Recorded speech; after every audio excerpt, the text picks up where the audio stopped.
अस्सलाम वालेकुम एवरीवन, उम्मीद है आप सब ठीक होंगे। आज की जो वीडियो है, जो हाई कोर्ट का एक रिसेंटली एक बड़ा रिमार्केबल डिसीजन आया है जिसके तहत जो जिम्ब्रानो की इम्प्लीमेंटेशन के बारे में एक्सप्लेन किया गया है, किस तरीके से जो होम ऑफिस की जो ईयू अपेंडिक्स है उसको क्रिटिसाइज किया गया और उसको अनलॉफुल डिक्लेयर किया गया है। इसका प्रैक्टिकली जितने भी ब्रिटिश चाइल्ड के जो पेरेंट्स हैं वो किस तरीके से फायदा ले सकते हैं, किस तरीके से वो 10 इयर्स का जो रूट है उसको अवॉइड करके जिम्ब्रानो के तहत जो 5 इयर्स का वीजा वो ले सकते हैं, किस तरीके से इतनी जो ह्यूज अमाउंट है जो होम ऑफिस और आईएचएस की मद में जो पेरेंट्स पे करते हैं उनको किस तरीके से वो ना पे के जिम्ब्रानो के तहत जो है वो अपनी एप्लीकेशन फाइल कर सकते हैं, इसकी डेडलाइन क्या होगी, इन तमाम चीजों को हम आज की वीडियो में डिस्कस करेंगे।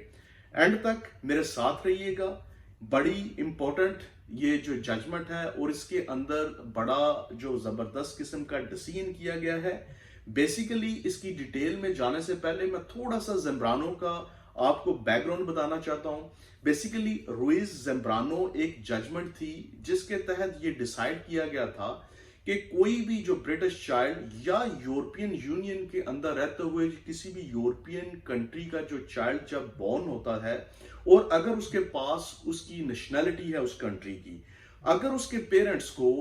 कंट्री छोड़ते हुए बच्चे को साथ लेके जाना पड़े तो ऐसी सिचुएशन में जो ब्रिटिश चाइल्ड या जो यूरोपियन चाइल्ड था उसके पेरेंट्स को उस कंट्री में रहते हुए वहां पर उसको जिम्ब्रानो केस लॉ के तहत वीजा ग्रांट किया जाता था। अब ये जजमेंट जब आई तो उस टाइम पर जो यूके में जो सेक्रेटरी ऑफ स्टेट थे वो मिस्टर साजिद थे, तो उन्होंने इसको थोड़ा सा उन्होंने इस तरीके से इसको चेंज किया कि क्योंकि एट दैट स्टेज यूके के अंदर अपेंडिक्स एफएम के तहत एक कानून जो था वो मौजूद था जिसके तहत कोई भी ऐसा ब्रिटिश चाइल्ड जब वो यहाँ पर उसके पेरेंट्स एप्लीकेशन फाइल करते थे तो वो 10 इयर्स के रूट के तहत वहां पर उसकी बेस पे वो वीजा ले सकते थे। तो इन्होंने अपेंडिक्स ईयू जो थी उसके अंदर इन्होंने थोड़ी सी चेंजेस वो इस तरीके से ऐड की कि भाई कोई भी अगर जो डोमेस्टिक अगर कानून एग्जिस्ट करता है यूके के अंदर तो आपने पहले उससे फायदा लेना है और अगर आपको उसके तहत वीजा नहीं मिलता तो तब जाकर आप जो जिम्ब्रानो के तहत जो वो केसला फाइल कर सकते हैं। अब इसमें प्रॉब्लम क्या थी कि जो आप यहां पर जो इनका ऑलरेडी इमिग्रेशन रूल्स में जो ब्रिटिश चाइल्ड की बेस के ऊपर जो आपको वीजा मिलता था उसमें और जिम्ब्रानो में बड़ा वाजे फर्क था। क्योंकि जब आप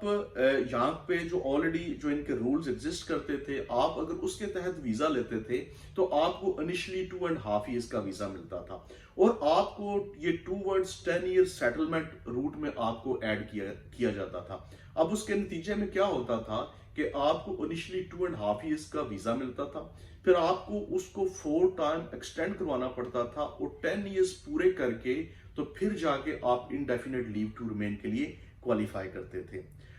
ऑन द अदर हैंड जो जिम्ब्रानो केस लॉ के तहत आप एप्लीकेशन फाइल करते थे, अब उसका फायदा क्या था कि उसमें आप स्ट्रेट फॉरवर्ड जब एप्लीकेशन फाइल करते थे तो आपको उसके तहत 5 इयर्स का जो वीजा है वो स्ट्रेट फॉरवर्ड मिल जाता था। अब इसमें फर्दर भी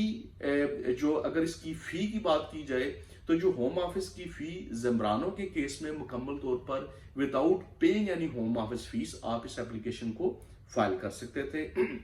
जबकि जो आप 2.5 इयर्स का जो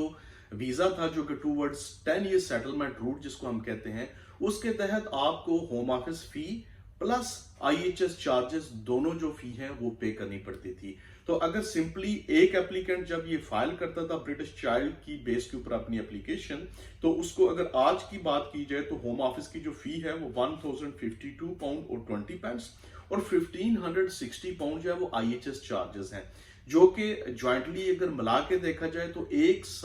जो आपकी फर्स्ट एक्सटेंशन है उसको पर एप्लीकेंट जो है वो 2600 पाउंड से थोड़ी सी ज्यादा अमाउंट जो थी वो आपको पे करनी पड़ती थी। अब अप्रोक्सीमेटली अगर इसी हिसाब से अगर हम देखते हैं तो आपको सेटलमेंट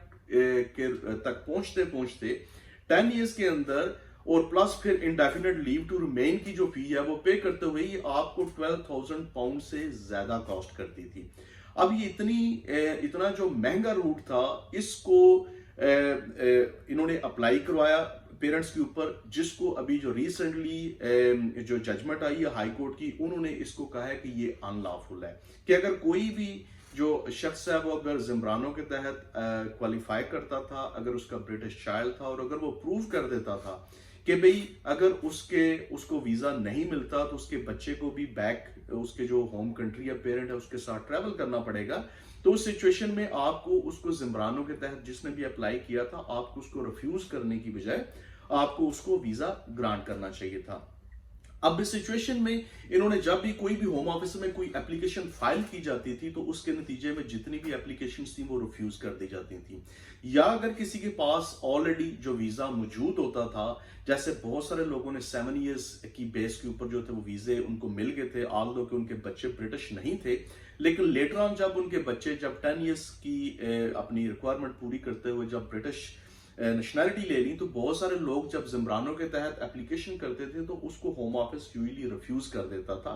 और वो ये कहता था कि चूंकि ऑलरेडी आपके पास एक रूट के तहत वीजा एग्जिस्ट करता है तो आप इसको जिम्ब्रानों में स्विच नहीं कर सकते। अब इसी चीज को देखते हुए ये जो रिसेंटली हाई कोर्ट की जो जजमेंट आई है उसने ये कहा है कि ये जो आपने जितने भी डिसीजन आज तक किए आपको ऐसा नहीं करना चाहिए था और ये डिसीजन अनलॉफुल है, और आपको जिम्ब्रानों के अंदर जो लोगों को स्विच करने की इजाजत भी देनी चाहिए थी, और अगर कोई फर्स्ट टाइम पे कोई भी अगर कोई शख्स एप्लीकेशन कर रहा है तो उस एप्लीकेशन को भी अप्रूव करना चाहिए था। अब इस चीज को देखते हुए ये बहुत सारे जो पेरेंट्स हैं जिनके बच्चों को ऑलरेडी ब्रिटिश नेशनैलिटी मिल चुकी है उनके लिए एक जो है वो एक नया दरवाजा खुल गया, और उसके तहत जो है वो एप्लीकेशन जो है वो अपनी कर सकते हैं, और उसमें उनको जो वीजाज हैं वो जो है वो जिम्ब्रानो केस लॉ के तहत जो है वो मिल जाएगा। अब इसके अंदर जो सबसे जो बड़ी प्रॉब्लम आ रही है वो ये आ रही है कि जो इसकी जो डेडलाइन है वो 30 जून 2021 की दी गई है, यानी 30 जून तक आपने एप्लीकेशन जो है वो हर सूरत में फाइल करनी है। अगर आप 30 जून 2021 तक इसकी एप्लीकेशन फाइल नहीं करते तो शायद आपको इसका फायदा जो है वो ना हो सके। इसलिए अब इसके ऊपर जो अभी रिसेंटली सुनने में ये आया है कि इसके ऊपर जो